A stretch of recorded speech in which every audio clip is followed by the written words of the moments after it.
Okay, so everybody, I'll pick it up. So when you're doing an aircraft like this, perfect. So when you're doing an aircraft like this, it's not an easy task. So just to give you some numbers, there was 450 hours of sanding done on this aircraft. There was 75 gallons of primer and 90 gallons of black paint alone, and another 60 gallons of the camo colors, so the two greens and the tan.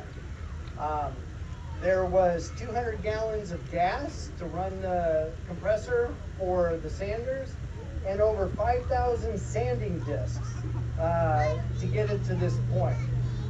So when I said we'd do it, we'd have it done by open cockpit day. We did it. I finished, and I had 20 minutes to spare this morning before it started. So, yeah, long nights. But when you look at it, and Al came out almost every day, and every time I do something, I'd send him photos. And he'd come out and bring me a cold beverage, which is really good. I got pumpkin spice, which is amazing. I haven't shared it. But when I started my company's B-17 Archaeology, and I got associated with Castle when I painted the B-17 here, and other museums reach out to me, and next spring I'll be in Texas painting their B-17. So I kind of do it, that's the fun. And when I started, I thought, man, it's a Boeing airplane, so it's still cool. It's not a B-17, but I thought, this is a very cool airplane. This is a very neat aircraft. Now, not so much. We're not friends anymore. So a couple things that we weren't able to get done. The number 612 needs to go up here. The SAC badge, if anybody identified, we have it. So we're going to do it, but Al's actually going to put it on. I'm not going to.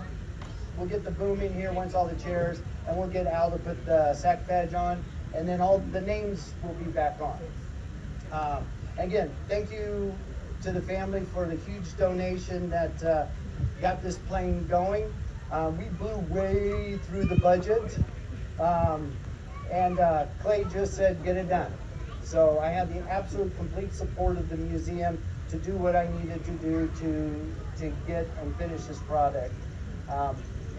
It was a fun one. I'm tired. I plan to do nothing tomorrow or Monday.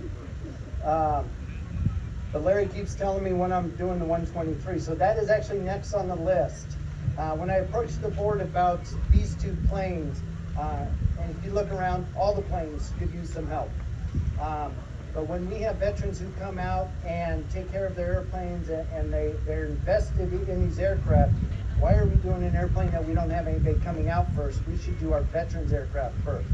And that's the reason the B-52 was chosen, let alone the money. And Larry just won't leave me alone about the 123. So just to get him to be quiet, his plane is next. And I'm sure he'll come out and bring me cold beverages and everything that Al did, Larry, just saying. But it was absolutely an honor. I've done a lot of cool things, I think, for veterans. I helped a World War II airman get his Purple Heart when he was wounded when he flew into Pearl on a B-17. 79 years and 1 month to the day. He tried for 20 years, and then I took over and I became a thorn in the Air Force side. And on his 101st birthday, I was able to call him and tell him he's officially been awarded the Purple Heart. And I've always thought, what else can I do to kind of top that one? That was kind of cool. But yesterday, when we were so close to finishing, when Al came up and he had tears in his eyes because his bird is back to the way it was when he flew it. So yeah, I think this one's kind of close in a different spectrum, but anytime I could do something and a veteran is appreciated, it's absolutely worth all those long hours and late nights and all the fun stuff. So please take a look around the airplane. I know I was doing some tours in the afternoon after the thing. We brought the quail, which I will explain. We brought a nuclear bomb, just don't hit the front. But it was such an amazing project.